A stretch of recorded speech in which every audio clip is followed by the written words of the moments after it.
जय श्री कृष्णा। प्रिय दर्शकों, आप सभी का स्वागत है हमारे इस YouTube चैनल पर। दर्शकों, मैंने बहुत सारे वीडियो आप लोगों को दिए हैं जिसमें युग परिवर्तन के बारे में कहा है, लेकिन आज के वीडियो में मैं आपको वो दिन, वो तारीख बता रहा हूं जो तारीख अपने आप में इतिहास लिखने के लिए पर्याप्त है।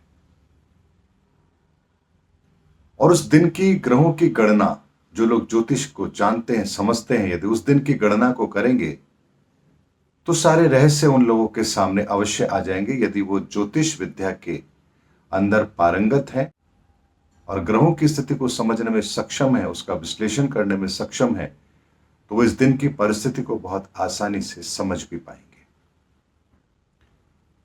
दर्शकों, आप में से बहुत से लोगों का प्रश्न था कि आप कहते हैं कि ऐसा होगा, युग परिवर्तन होगा, आखिर वो समय कौन सा है, आप समय क्यों नहीं बताते। 2023 का साल प्राकृतिक आपदाओं से भरा हुआ था, इसलिए मैंने पहले उस पर फोकस किया। पूरे वर्ष मैंने प्राकृतिक आपदाओं से बचने के लिए दिव्य शक्तियों के आह्वान का कार्यक्रम रखा। 30 दिसंबर और 31 दिसंबर को भी इस पूरे वर्ष के जो मेरे प्रयास थे दिव्य शक्तियों के आह्वान के, उनकी पूर्ण आहुति यानी कि 12वां हमारा दिव्य शक्तियों का आह्वान का यज्ञ 30 दिसंबर और 31 दिसंबर को होगा। और ये कार्यक्रम मैं बहुत भव्य स्तर पर अवश्य करूंगा और आप सभी लोगों को इसमें सम्मिलित करने का प्रयास भी अवश्य करूंगा। अब 2024 की बात जब थी तो मैंने आपसे कहा था कि 2024 का साल हमें बहुत रुलाएगा। क्यों रुलाएगा? क्योंकि परिस्थितियां ही ऐसी होंगी।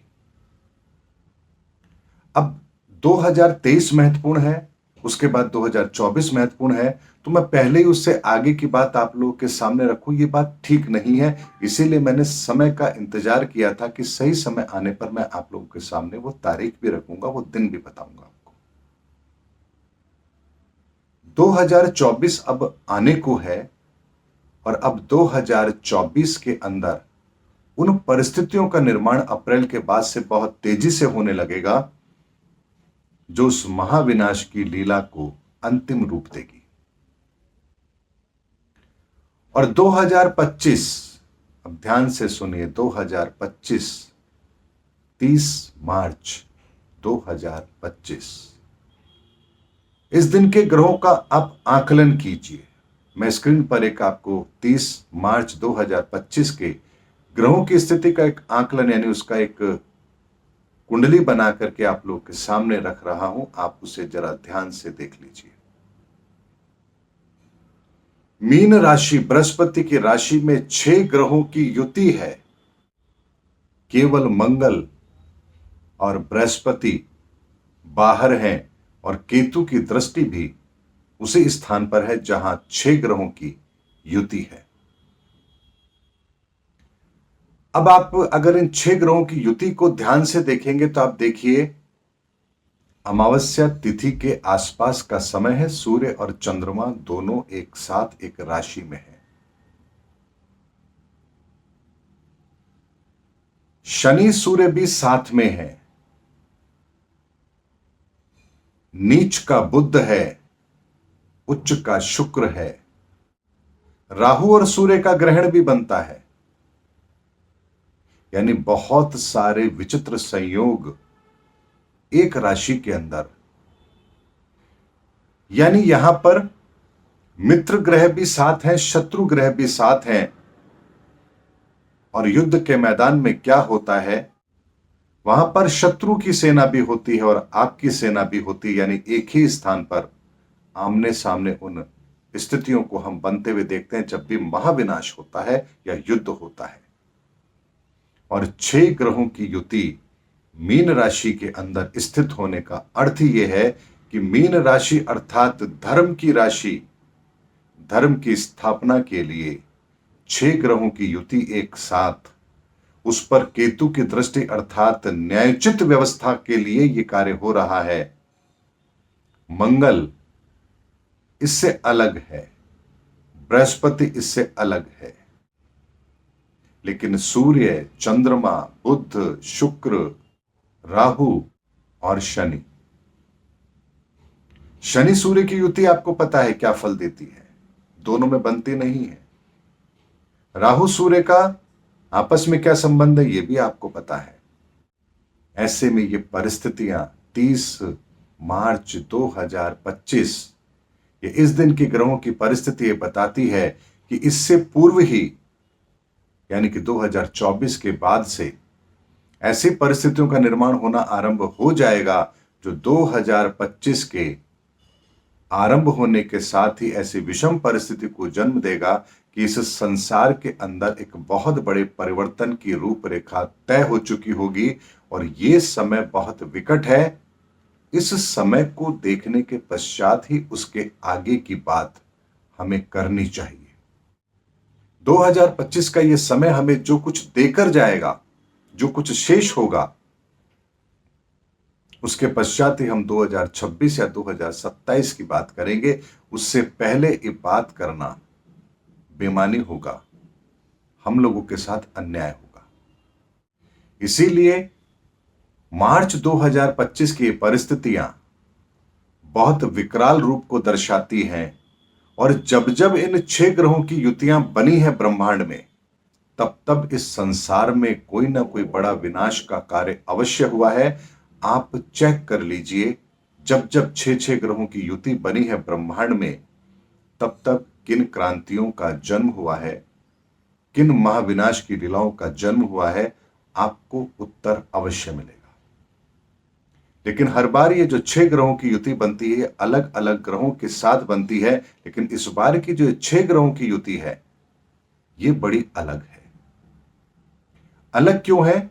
क्योंकि बृहस्पति इस युति में सम्मिलित नहीं है, अर्थात जिसके घर में, जिसकी राशि में कार्य हो रहा है वो वहां सम्मिलित नहीं है। ज्ञान इससे बाहर है, ज्ञान की स्थापना के लिए हो रहा है, इसलिए ज्ञान इससे बाहर है, ज्ञान सुरक्षित है। और मंगल भी इस युति से बाहर है, यानी कि लोग अपनी हठ धर्मिता अवश्य करेंगे और उसके परिणाम भी वो लोग अवश्य भुगतेंगे, क्योंकि मंगल यहां पर इन परिस्थितियों को नियंत्रण करने के लिए नहीं है। केतु की दृष्टि भी इस पर है, इसलिए आप ये कह सकते हैं कि 7 ग्रहों का सीधा सीधा प्रभाव यहां पर पड़ रहा है। और 2024 के अंदर जब हम पंचांग की बात करेंगे, विक्रम संवत की बात करेंगे, तो वहां पर भी 2024 के वर्ष के लिए यानी विक्रम संवत 2081 के लिए ग्रहों का राजा मंगल होगा और सेनापति शनि होगा। अब राजा बाहर बैठा है और अपने सेनापति को कह रहा है कि जाओ न्याय की व्यवस्था को संभालो, और मार्च 2025 में उस न्याय की व्यवस्था को स्थापित करने के लिए ग्रहों का एक ऐसा मंडल, महामंडल, उनका मंत्रिमंडल एक ऐसी परिस्थितियों को जन्म दे रहा है जो विचित्र है, अनोखी है। और इसीलिए मैं कह रहा था आपको, 2018 से कह रहा हूं, युग परिवर्तन का समय है, संभल जाओ। कब कब हमको मौका मिलेगा ये भी बताया, कब मौका मिलना बंद हो चुका है ये भी बताया, और आज आपको इस वीडियो में वो तारीख भी बता दी है कि कब ये परिवर्तन का दौर अपने मूर्त रूप को लेना आरंभ कर देगा। ये दिन, ये समय यहां से एक नई शुरुआत का है। यहां के पश्चात हम परिस्थितियों को बिगड़ता हुआ भी देखेंगे, साथ में नए सृजन को भी देखेंगे, और यहीं से नए परिवर्तन की एक रूपरेखा हम इस संसार में आते हुए देखेंगे, ये बात निश्चित है। दर्शकों, अब आपको कोई संदेह नहीं होना चाहिए। आप लोगों ने पूछा था कि तारीख बताइए, महीना बताइए, समय बताइए। मैंने आपको हर चीज स्पष्ट तौर पर बता दी है। अब इसलिए बताई है क्योंकि इससे पहले बताने का कोई औचित्य नहीं था।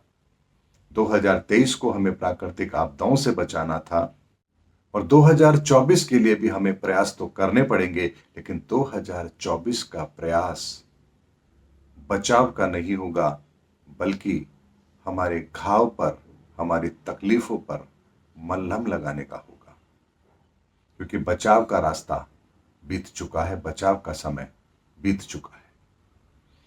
उम्मीद करता हूं दर्शकों मेरा वीडियो आपको जरूर अच्छा लगा होगा। अगले वीडियो में आपसे फिर भेंट होगी, तब तक हमारे चैनल पर बने रहिए। जय हिंद, जय भारत।